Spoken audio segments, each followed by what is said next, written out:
vu qu'on parle d'Amazon, l'Amazon c'est situé sur quel continent? Ouais, je le savais, il est Ah, trop fort. Il est trop fort. j'étais sûr.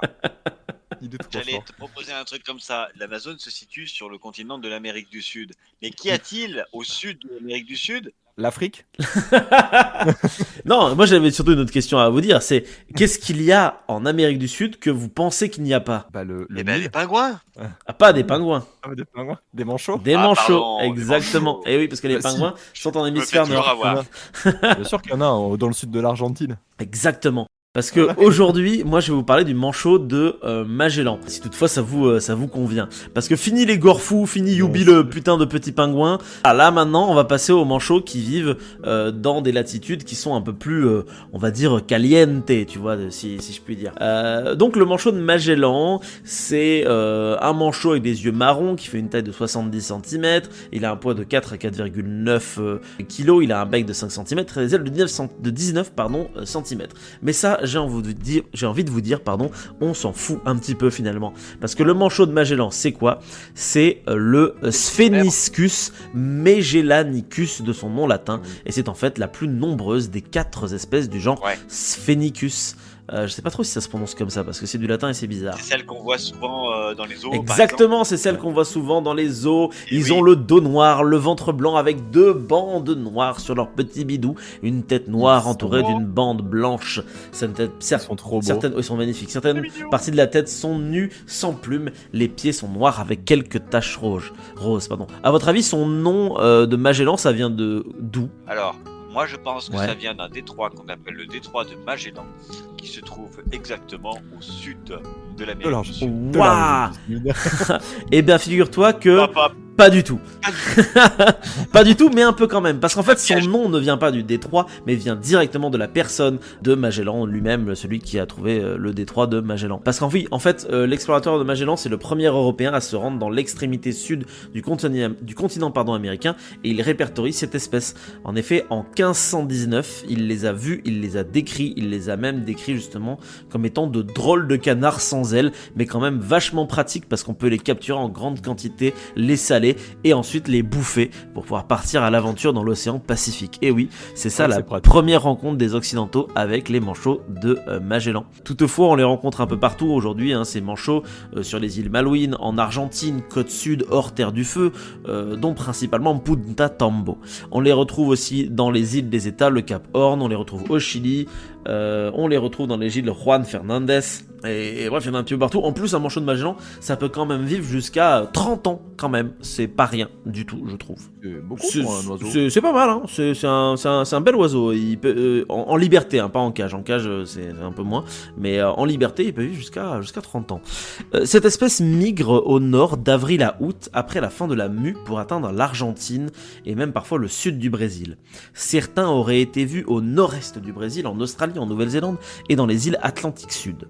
Comme tous les manchots, ce sont de bons nageurs. Ils peuvent atteindre 24 km/h lorsqu'ils poursuivent une proie et plonger jusqu'à 75 mètres de profondeur. Des individus porteurs de balises de localisation par satellite ont même permis de déterminer que cette espèce fait couramment une centaine de kilomètres à la nage pour se rendre de leur colonie de nidification jusqu'au site de nourrissage. Certains individus provenant des colonies d'Argentine ont même réalisé un voyage de 600 km pour trouver suffisamment de nourriture à rapporter au nid. Ça, c'est quand même beau, une telle adversité pour pouvoir nourrir son bébé quand même, je trouve. Vous le feriez, vous, de voyager 600 km pour votre enfant? J'ai pas d'enfant, je me pose pas cette question. Ah bah voilà.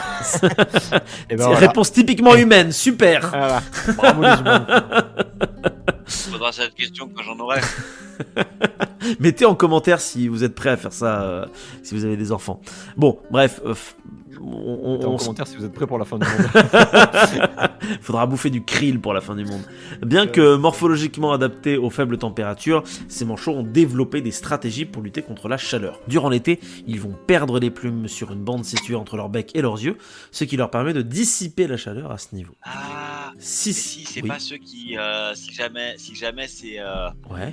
c'est pas suffisant, ils font une sorte de haltage comme les chiens quand ils vont Eh ben, étendre les ailes au vent. c'est exactement ça, tu as tout à fait raison. Si ça s'avère insuffisant, voilà, ils peuvent halter comme des chiens et étendre leurs ailes au vent. Ils peuvent aussi se réfugier dans leur nid, placé à l'ombre d'un buisson ou encore mieux dans la fraîcheur d'un terrier. Donc bien joué Raph, putain tu t'y connais en manchot finalement.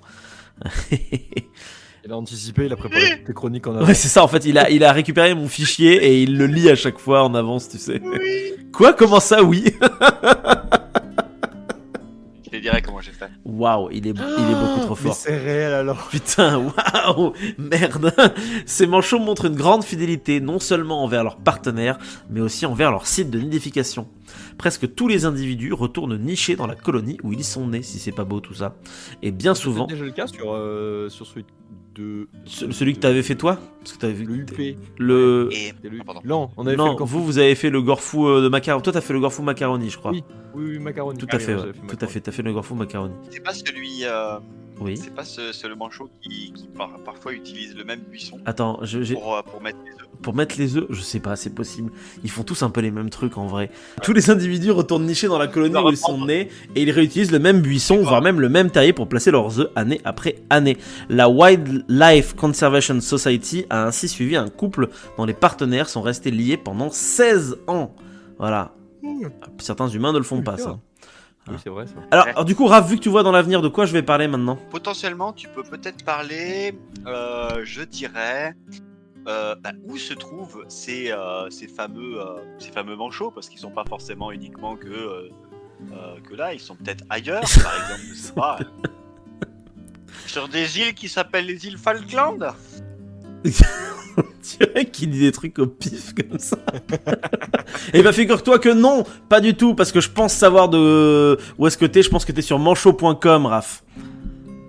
Ah, C'est ça? possible. C'est possible? Et ben moi je vais pas te parler de manchot.com. Je vais te parler de l'histoire de Jinjin, le manchot du Brésil. Vous la connaissez peut-être? Alors, non, mais du coup, je suis curieux. C'est quoi manchot.com? C'est mon putain, site, ça- c'est mon site de référence Ton sur site de sur tous les référence. manchots. Tout à fait. Oh putain, il est trop bien. C'est vraiment trop bien comme site.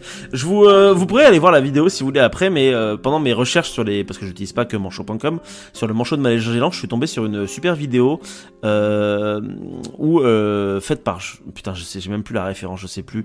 En gros, c'est le rappeur Lorenzo qui parle de l'histoire de Jinjin, le manchot du Brésil. C'est l'histoire de Joa. Lorenzo, le rappeur. Ouais, tout à fait, ouais. Vous pourrez aller voir, vous tapez Jinjin, le manchot du Brésil, et vous allez tomber dessus. Bah attendez, on va le faire en direct, regardez, hop. Attends, il y a vraiment un rappeur qui a fait une ref à un manchot du Brésil. Genre à Jinjin. Manchot. À Jinjin, le rappeur du Brésil. Tu t'es mute, Marc. Voilà, Jinjin, le manchot du Brésil, tu peux j'ai- retrouver. Ce manchot est plus fidèle que Lorenzo, c'est Zapping Sauvage qui a fait ça. Voilà. Ouais. Et donc du coup c'est une vidéo de 5 petites minutes où c'est le rappeur Lorenzo qui explique des tas de trucs. C'est Lorenzo, aujourd'hui Donc on là, se il retrouve dit pour salut. un petit zapping sauvage qui fait plaisir. Un petit reportage sur les pingouins du Brésil, gros. Incroyable. Voilà, alors il dit pingouin donc il se plante dès les 6 premières secondes, mais c'est pas très grave, on va dire que ça va avec le personnage. Donc je vais pas vous passer la vidéo, je vais vous la résumer un petit peu parce que c'est une histoire qui est assez mignonne vu qu'on parle de fidélité. C'est l'histoire de Joa, du coup un maçon à la retraite au Brésil, qui en 2011 va trouver un manchot dans un très sale état. Il va décider de le sauver. Il est resté avec lui 11 mois, le temps qu'il guérisse. Ils faisaient ensemble des balades, de la baignade, ils regardaient la télévision. En bref, c'était un peu comme son enfant, ou alors une sorte de couple, quoi, d'une certaine manière, presque. Un jour, Jinjin, il est parti se baigner comme il faisait tous les jours, mais cette fois-ci, il est jamais revenu. Du coup, tout le monde a dit à Joa, c'est mort, c'est fini, tu vas jamais le revoir, ça se trouve, il s'est fait bouffer et tout. Mais comble de la surprise, 4 mois plus tard, Jinjin fait son retour sur la même plage. Et depuis 2011, le manchot revient tous les ans sur la plage pour passer plusieurs mois avec Jao. En vacances, quoi. Le mec, il se fait une petite. Il se fait une villégiature, petite et étape hop, hop. entre son site de nidification et son site de bouffe pour aller voir le gars qui lui a sauvé la vie. Et je trouve ça dingue. C'est trop beau. C'est une très très belle histoire. Voilà, vous pourrez l'écouter entièrement grâce à Zapping Sauvage. Putain, pourquoi avoir un chien ou un chat quand tu peux avoir un Mais manchot de Magellan ouf, un manchot de Magellan comme pote, franchement, qui rêverait pas de ça? Moi j'adorerais. Les manchots de Magellan, ils font leur nid dans les terriers, on l'a vu, ils pondent 2 œufs qui sont couvés pendant 40 jours, aussi bien par le mâle que par la femelle. Les poussins sont recouverts de duvet, ils sont nourris par les parents par régurgitation, jusqu'à ce que les plumes apparaissent aux environs de 80 jours. Les 2 parents prennent part égale à l'élevage des petits, et ils se relaient pour couver les œufs, puis nourrir les poussins. Et vont chasser principalement les espèces pélagiques de poissons, sardines et anchois. Sur les Malouines, ils se nourrissent également de céphalopodes et de crustacés. Les prédateurs naturels des manchots de Magellan sont les phoques, léopards, les orques et bien évidemment les humains. Car oui, aujourd'hui la population est estimée à 1 200 000 couples, ce qui fait qu'elle est considérée comme étant sur le point d'être menacée. Les raisons principales, c'est le grand classique, c'est la pollution avec le pétrole, le développement industriel, la pression de l'homme avec le ramassage des œufs, la détérioration de l'habitat, la présence de nouveaux prédateurs, le ramassage du guano, le tourisme, la surpêche, les filets de pêche. La principale menace de cette espèce est en fait la pollution marine aux hydrocarbures, due aux dégazages illégaux qui tuent plus de 20 000 adultes et de 22 000 jeunes chaque année au large des côtes de l'Argentine et sur les sites de nidification des îles Malouines. Bien que la fréquence des dégazages a diminué récemment, la situation risque de redevenir préoccupante si l'extraction de pétrole offshore se développe au large de ce même archipel.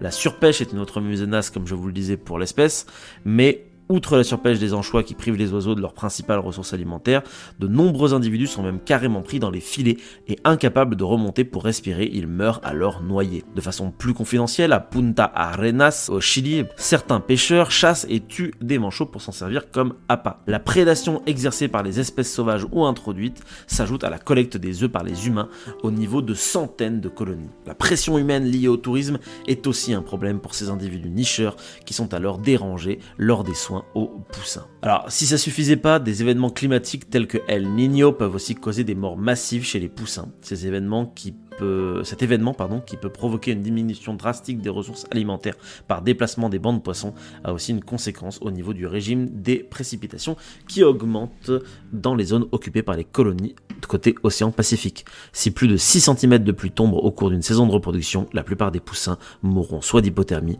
soit à la suite de l'effondrement des terriers de nidification. Sympa l'ambiance. En gros, c'est la merde.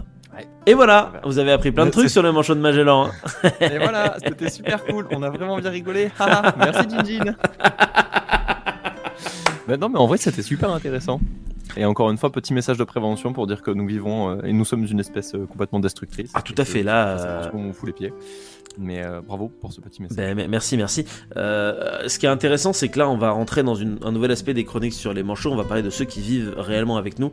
Et on va se rendre compte que c'est eux qui sont finalement les plus en danger parce que ils sont directement à notre contact. Hein, voilà. Donc, pour rappel, les Incas, déjà, à leur époque, utilisaient le guano des manchots qui étaient présents en Amérique du Sud. Donc, c'est quelque chose qu'on fait depuis très très longtemps. Et comme vous l'avez vu au début de la chronique, le premier réflexe de Magellan quand il en croise, c'est de les bouffer. Donc, voilà, on est vraiment sur une bonne ambiance. Mais surtout, ça répond pas à la vraie question que tout le monde se pose, c'est Raph, quel est ton secret ? Ah, écoute, c'est un secret qui est simple. C'est quelques petits paragraphes qui se trouvent sur Wikipédia. Ah d'accord, ok. Et qui sont donc récupérés sur que tout le monde se récupère mutuellement en fait. Voilà. Parce que j'étais en train de regarder sur ouais, fort, sur Wikipédia, il y a les mêmes trucs que sur manchot.com.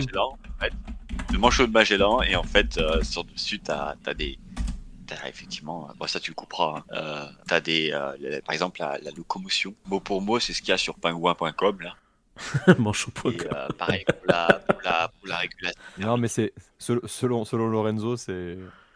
Après, selon tu vois, Lorenzo, c'est marqué, hein. Pingouin. Oui, t'as l'évaluation de la. Ouais.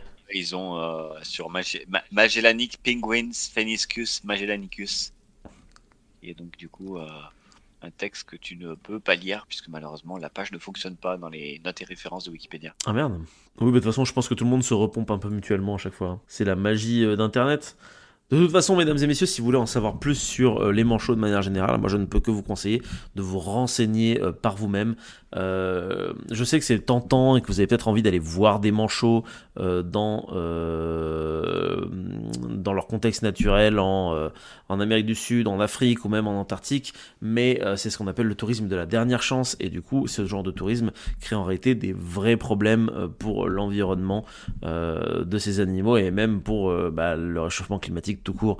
Donc c'est triste à dire, mais si vous voulez voir des manchots, allez juste habiter là-bas pour toujours, comme ça vous ferez qu'un seul déplacement, ou alors sinon restez chez vous. Et écoutez nos podcasts, du coup abonnez-vous, partagez, mettez un pouce bleu, et on vous dit... Si ce petit instant passé passé en notre compagnie vous a plu et que vous avez envie d'en passer d'autres avec nous, eh bien n'hésitez pas à vous abonner, mettre un petit pouce bleu, partager la vidéo ou encore nous suivre sur les réseaux sociaux.